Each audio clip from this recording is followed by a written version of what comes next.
Hi, I'm Michty Maxx, and I'm here to share my version of the Mad Hatter from Alice in Wonderland. It's an amalgamation of the two versions of the Mad Hatter designed by Tim Burton in his modern Alice in Wonderland movies.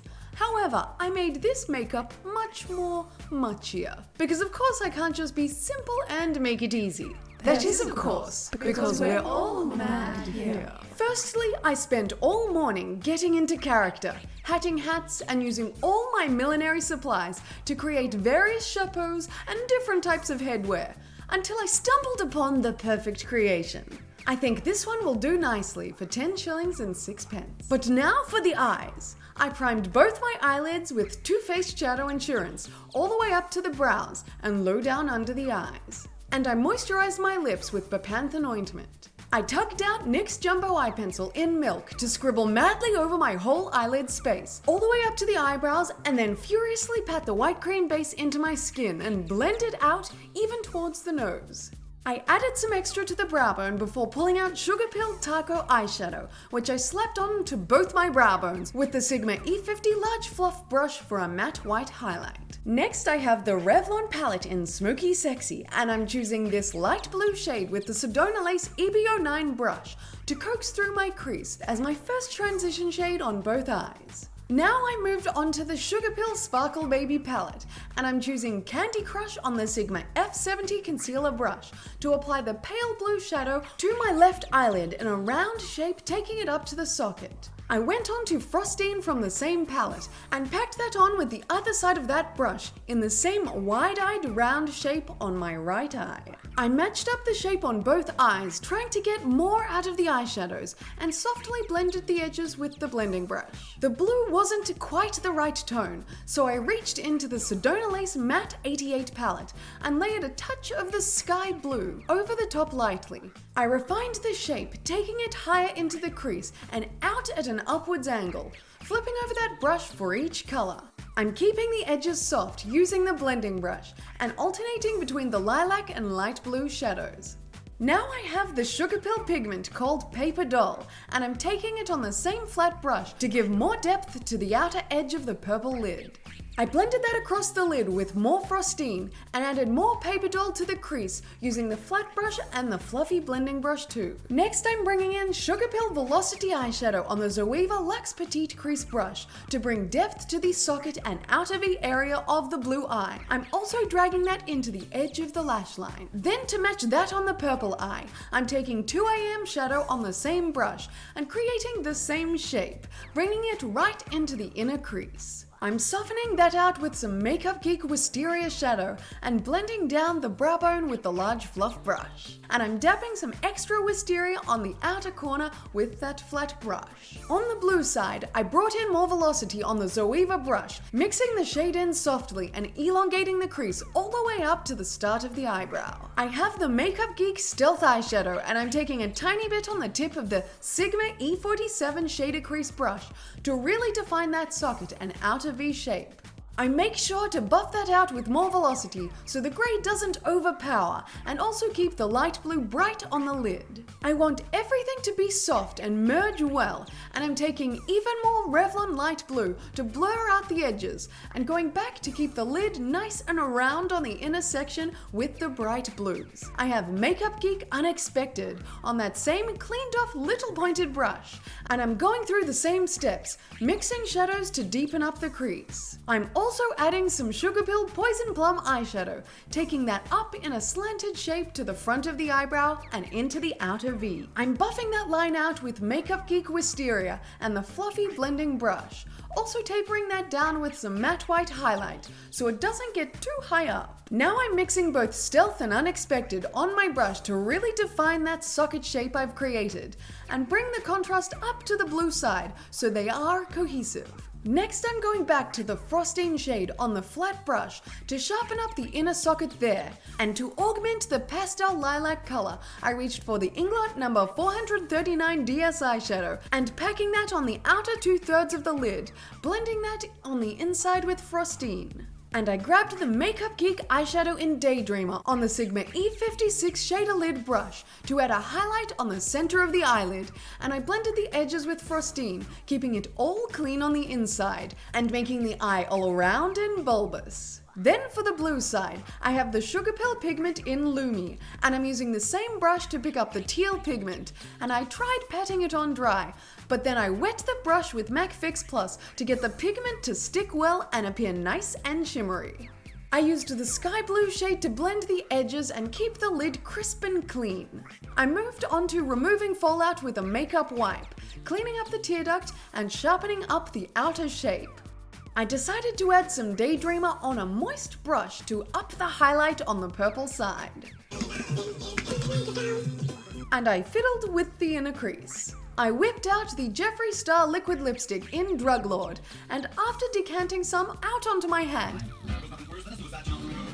I used the Sigma E06 winged eyeliner brush to create a small eyeliner flick on both eyes, following the eyeshadow form. And I used the same product to paint my eyelashes white from the top side on both eyes, and I also refined the eyeliner shape and opacity. Then I realized I hadn't curled my lashes, so after rectifying that, I fixed the white that got removed, first using the eyeliner brush, and then I coated the underside of my eyelashes using a disposable spoolie. I grabbed Inglot Matte Gel Eyeliner in number 76 and mixed it with Inglot Duraline to coat my left waterline and joined that up to the eyeliner. I used the spoolie to coat my lashes, but that was a waste of time and I do it properly later. Then I covered my tight line with white as well. I have the ColourPop Cream Gel Liner in Puppy to run through my waterline on the right side. However, that was too light, so I pulled out my sterilized Makeup Forever lip liner in 8C and I scribbled that on top to darken it. I dipped into Sugar Pill Flame Point eyeshadow with the Sigma E70 medium angled shading brush and began to apply that under my blue eye side. Then I had a camera fuck up, so I'll get you up to speed on this next section. I mixed Flame Point and Love Plus and created a really low down curved shape, meeting up with the top eyeshadow, keeping the red closer to the lash line. Next, I grabbed a bunch of Dolly Pop from Sugar Pill on the E25 blending brush to get the purple side lower lid to match up with the other side. I used Sugar Pill 2am eyeshadow on the same brush to darken up the lash line adjacent to the pink and patted on more Dolly Pop to get a stronger pigmentation, and now we're back on schedule. To soften the lower edge, I used the Sigma E39 Buff and Blend brush to swirl through all the shades of Inglot number 113R and really diffuse the pink eyeshadow. I wiped off that brush and picked up Makeup Geek Peach Smoothie to go to town on the orange lower lid. I picked up the Sigma E57 Firm Shader brush and packed on some more Dolly Pop on the outer edge, then deepened up the lash line with more 2am to get solid color. I made sure to thoroughly buff that out using the lightest pink from the Inglot number 113R. I have Jeffree Star Red Rum Liquid Lipstick and the Sigma E11 eyeliner brush, and I decanted it out onto the back of my hand so I could pick up the juicy red shade and create my red inner corner point, and I joined that up to the upper eyeliner, fading it out a little. Now onto the hard stuff. I started drawing on the red eyelashes on the pink side, which I realized was a mistake because I should have started with the lighter white color first. So leaving that to dry, I grabbed Drug Lord on that winged liner brush and extended my waterline down onto my lower lash line, trying to keep it in check with a cotton bud. Next, I started mapping out where the white drawn-on eyelashes go. Unfortunately, this product is too liquid for use in this area, and every time I look down, it smears in the creases under my eye, making a bit of a mess. I was also using a heavy amount of the product to get opacity, and that didn't help either. But anyway, I chugged along, slightly frustrated, but working to try and make do. Then I went back to the other side and found another problem, that the red was mixing with the white and everything was blurring all over the place. So I moved on to the Inglot Matte Gel Eyeliner in number 76, liquefied again with Inglot Duraline, and I obsessively attempted to get these lashes looking as perfect as the photoshopped picture I was looking at for reference. I added more coverage to the white lashes I already laid down and then went in with the red liquid lipstick in between the white strokes. I will definitely say that it is easier to go in with the white first and clean up the edges with the darker red shade later. And also using a product that is slightly thicker and more opaque really helps too. I was also running a tad late at this point, so I was rushing and just trying to get the effect, and to hell with perfection, as much as it hurt me to get all sloppy like that. Now I added some red liquid lipstick along the lash line and created the white inner corner point on my left eye. I primed my face with Hourglass Veil Mineral Primer.